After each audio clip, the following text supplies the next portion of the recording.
Good morning and Shabbat Shalom again. Already the 7th lesson in the series here on the book of Deuteronomy. I'd like to read the memory text here as it comes to us. And the title actually of the lesson is Law and Grace. And it's good for us to have an understanding the relationship between the law and grace. Now I'm going to read the memory verse first. I do not set aside, this is Paul, the grace of God, for if righteousness comes through the law, then Christ died in vain. What does he mean by that? Let's hold it for a minute. What Paul is saying is if you could keep the law and earn your salvation that way, then Christ died in vain because he couldn't then impart the grace. What is the grace that he imparts? Well, the grace that he imparts, really, you can read here between the lines, the grace that he imparts is the ability to keep the law. And that is what Paul saw so clearly. There was a law in heaven. There was a law in heaven. God is a God of love.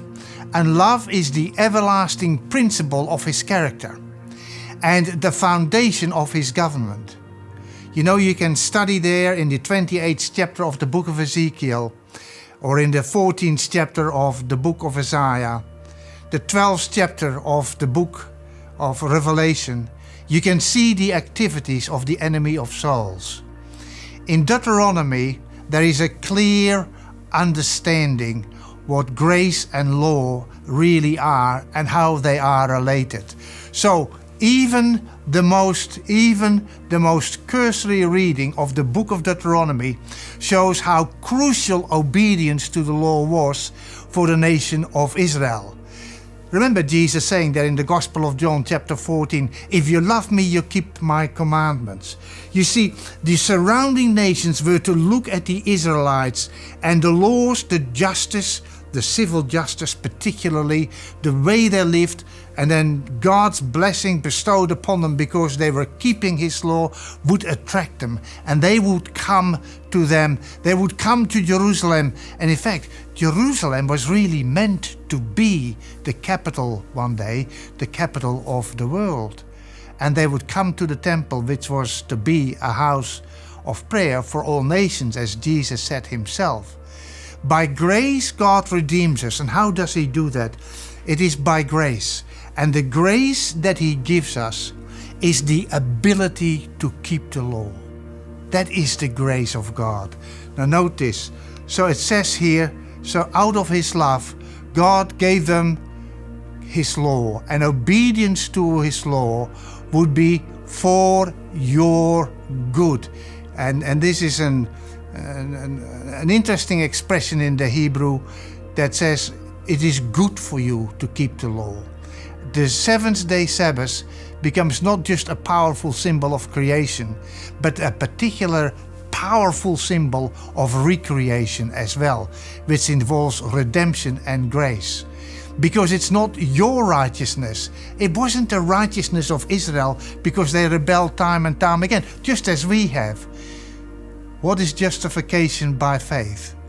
The faith that he imparts, Jesus imparts, is the ability from which we live and obey the law. This is the important part. When men see their own nothingness, they are prepared to be clothed by the righteousness of Christ. You see, the Lord has saved you by grace. For by grace you have been saved through faith. Marvelous statement there in Ephesians. For by grace you have been saved through faith. That faith not of yourself, it's the gift of God. That is his grace to you, his grace for you. And so if we look at the law of God being written on our heart, now in the Semitic mind, the heart is your understanding. When he writes it in your mind, that means written on your heart. And then his Spirit empowers you to obey the word. That is freedom. That is true freedom. All things were made by him, and by him nothing was made that was made. And that includes the recreation of our very being, to be in harmony again. with God. And this is where we need to go. He did what he did, became human, lived a sinless life, died on the cross, suffered the iniquity, the tremendous suffering that he went through, the degradation of the exercise. What kind of God can show such love other than our God? Pay the penalty for sin, earn the right to give us the faith, earn the right to write the law, his law, on our heart. You know, Deuteronomy really puts it like this, if you like, ultimately.